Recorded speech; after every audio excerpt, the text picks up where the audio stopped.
Celaka atas mahkota kemegahan pemabuk-pemabuk Efraim, atas bunga yang sudah mulai layu di perhiasan kepala mereka yang indah-indah, yaitu kota yang terletak tinggi di atas bukit, di atas lembah yang subur, yang penuh peminum anggur yang sudah pening. Sesungguhnya pada Tuhan ada seorang yang kuat dan tegap, seorang yang seperti angin ribut disertai hujan batu, yakni badai yang membinasakan, seorang yang seperti angin ribut disertai air hujan yang hebat menghanyutkan. Ia akan menghempaskan mereka ke tanah dengan kekerasan.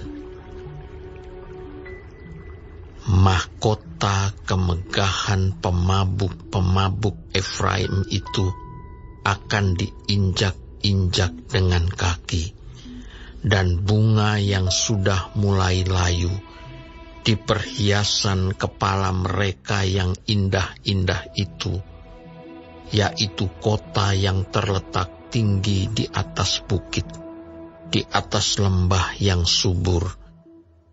Nasibnya akan seperti nasib buah ara yang masak duluan sebelum musim kemarau.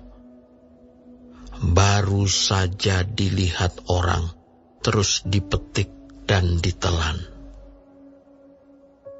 Pada waktu itu, Tuhan semesta alam akan menjadi mahkota kepermaian dan perhiasan kepala yang indah-indah bagi sisa umatnya, akan menjadi roh keadilan bagi orang yang duduk mengadili, dan menjadi roh kepahlawanan bagi orang yang memukul mundur peperangan ke arah pintu gerbang. Tetapi orang-orang di sini pun pening karena anggur dan pusing karena arak. Baik imam maupun nabi pening karena arak, kacau oleh anggur. Mereka pusing oleh arak, pening pada waktu melihat penglihatan, goyang pada waktu memberi keputusan. Sungguh, segala meja penuh dengan muntah, kotoran, sehingga tidak ada tempat yang bersih lagi. Dan orang berkata, kepada siapakah dia ini mau mengajarkan pengetahuannya? Dan kepada siapakah ia mau menjelaskan nubuat-nubuatnya? Seolah-olah kepada anak yang baru disapi dan yang baru cerai susu. Sebab harus ini, harus itu, mesti begini, mesti begitu, tambah ini, tambah itu. Sungguh, oleh orang-orang yang berlogat ganjil dan oleh orang-orang yang berbahasa asing akan berbicara kepada bangsa ini. Dia yang telah berfirman kepada mereka, inilah tempat perhentian. Berilah perhentian kepada orang yang lelah. Inilah tempat peristirahatan. Tetapi mereka tidak mau mendengarkan. Maka mereka akan mendengarkan firman Tuhan yang begini. Harus ini, harus itu. Mesti begini, mesti begitu. Tambah ini, tambah itu. Supaya dalam berjalan mereka jatuh telentang, sehingga luka tertangkap dan tertawan. Sebab itu, dengarlah firman Tuhan, hai orang-orang pencemooh, hai orang-orang yang memerintah rakyat yang ada di Yerusalem ini. Karena kamu telah berkata, kami telah mengikat perjanjian dengan maut, dan dengan dunia maut kami telah mengadakan persetujuan. Biarpun cemeti berdesik-desik dengan kerasnya, kami tidak akan kena. Sebab kami telah membuat bohong sebagai perlindungan kami, dan dalam dusta kami menyembunyikan diri.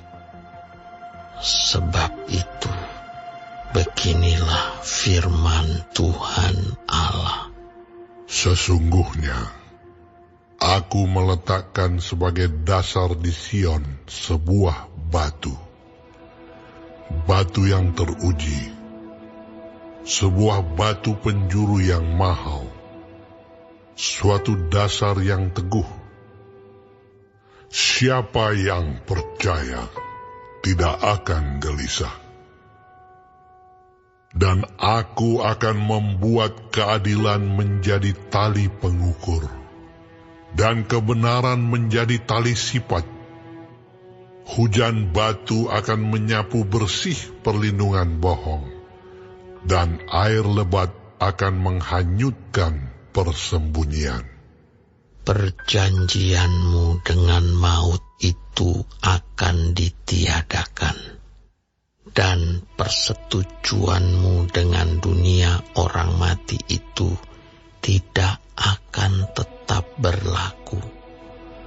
Apabila cemeti berdesik-desik dengan kerasnya, kamu akan hancur diinjak-injak. Seberapa kali ia datang, ia akan menyeret kamu. Sebab pagi demi pagi ia akan datang, pada waktu siang dan pada waktu malam. Maka adalah semata-mata kengerian untuk mengerti firman yang didengar itu. Sebab tempat tidur akan kurang panjang untuk dipakai membujurkan diri, dan selimut akan kurang lebar untuk dipakai menyelubungi diri. Sebab Tuhan akan bangkit seperti di gunung Perasim. Ia akan mengamuk seperti di lembah dekat Gibeon untuk melakukan perbuatannya. Ganjil perbuatannya itu, dan untuk mengerjakan pekerjaannya, ajaib pekerjaannya itu. Oleh sebab itu, janganlah kamu mencemooh, supaya tali belenggumu jangan semakin keras.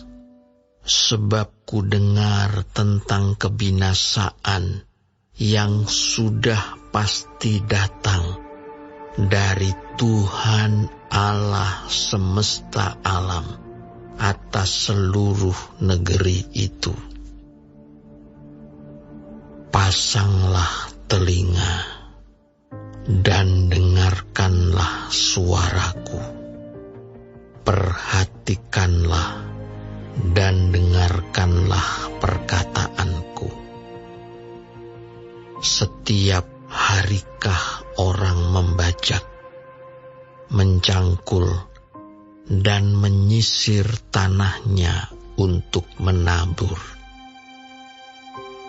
Bukankah setelah meratakan tanahnya, ia menyerakkan jintan hitam dan menebarkan jintan putih, menaruh gandum jawawut dan jelai kehitam-hitaman dan sekoi di pinggirnya? Mengenai adat kebiasaan ia telah diajari, diberi petunjuk oleh Allahnya. Sebab jintan hitam tidak diirik dengan eretan pengirik, dan roda gerobak tidak dipakai untuk menggiling jintan putih. Tetapi jintan hitam diirik dengan memukul-mukulnya dengan galah, dan jintan putih dengan tongkat. Apakah orang waktu mengirik memukul gandum sampai hancur? Sungguh tidak, orang tidak terus-menerus memukulnya sampai hancur. Dan sekalipun orang menjalankan di atas gandum itu jentera gerobak dengan kudanya, namun orang tidak akan menggilingnya sampai hancur. Dan ini pun datangnya dari Tuhan semesta alam. Ia ajaib dalam keputusan dan agung dalam kebijaksanaan.